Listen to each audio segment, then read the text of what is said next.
ఈరోజు దేవుని మాట ఆదికాండము 40వ అధ్యాయం 14, 15 వచనాలు. కాబట్టి నీకు క్షేమం కలిగినప్పుడు నన్ను జ్ఞాపకం చేసుకొని నా యందు కరుణించి ఫరోతో నన్ను గూర్చి మాటలాడి ఈ ఇంటిలో నుండి నన్ను బయటికి రప్పించుము. ఎలాగనగా నేను హెబ్రీల దేశంలో నుండి దొంగిలింపబడి తిని, అది నిశ్చయము. మరి ఈ చెరసాల్లో నన్ను వేయుటకు ఇక్కడ సహా నేనేమీ చేయలేదని అతనితో చెప్పెను. ప్రియమైన దేవుని మాట వింటున్న వాళ్ళారా, ఆదికాండం 40వ అధ్యాయం 14, 15 వచనాల్లో యోసేపు దొంగిలింపబడ్డాడు హెబ్రీ దేశంలో నుండి. వారు ఫరో ఐగుప్తుడైన ఇష్మాయేలు యోసేపును కొనుక్కున్నాడు, ఫరోకి అప్పచెప్పడం జరిగింది. మరి అక్కడ అన్నిటి మీద అధికారం ఇచ్చాడు. అంతా బాగుందనుకున్న సమయంలో ఏం జరిగింది? ఆ ఫరో భార్య యోసేపుని ఎంతగానో విసిగించడం జరిగింది.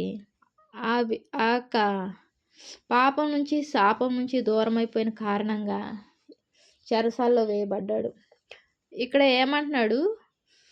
కాబట్టి నీకు క్షేమం కలిగినప్పుడు నన్ను జ్ఞాపకం చేసుకున్న యందు కరుణించి ఫరోతో నన్ను గూర్చి మాట్లాడి ఈ ఇంటిలో నుండి నన్ను బయటికి రప్పించుము.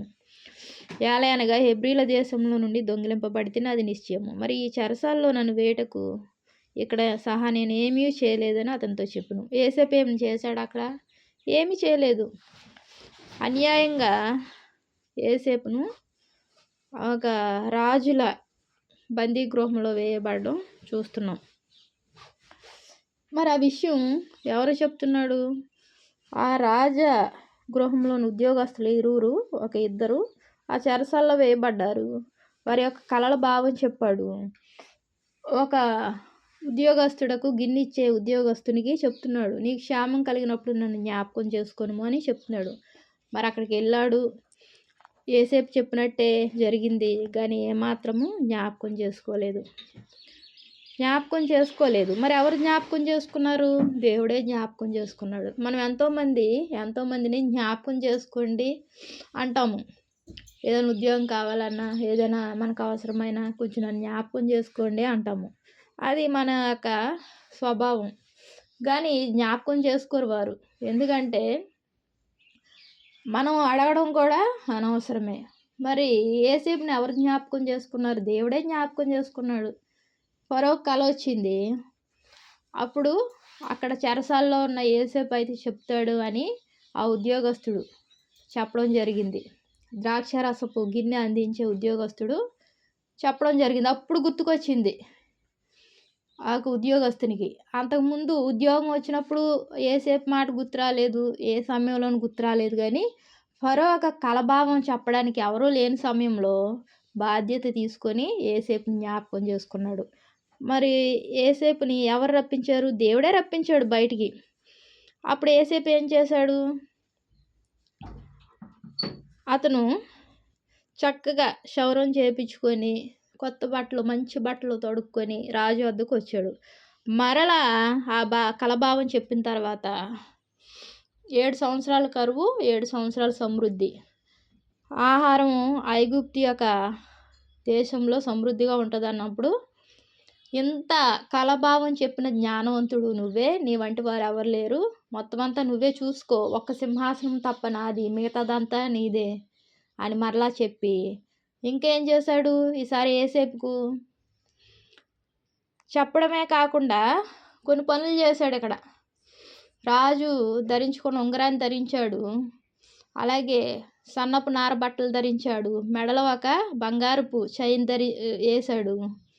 మొత్తం ఆ ప్రాంతంలో ఒక రథం మీద ఎక్కించి గుర్రం మీద ఊరేగించాడు. అందరూ యోసేపు మాటే వినాలి అని చెప్పడం జరిగింది. ఇంకా అధికమైన ఆనందం, అధికమైన సంతోషం యోసేపు జీవితంలో కలిగాయి. అంత మాత్రమే కాకుండా యోసేపుకి ఏం చేశాడు? ఫరో రాజు ఒక కుమార్తెను తీసుకొచ్చి వివాహం చేశాడు. యోసేపుకి 2 కుమారులు పుట్టారు.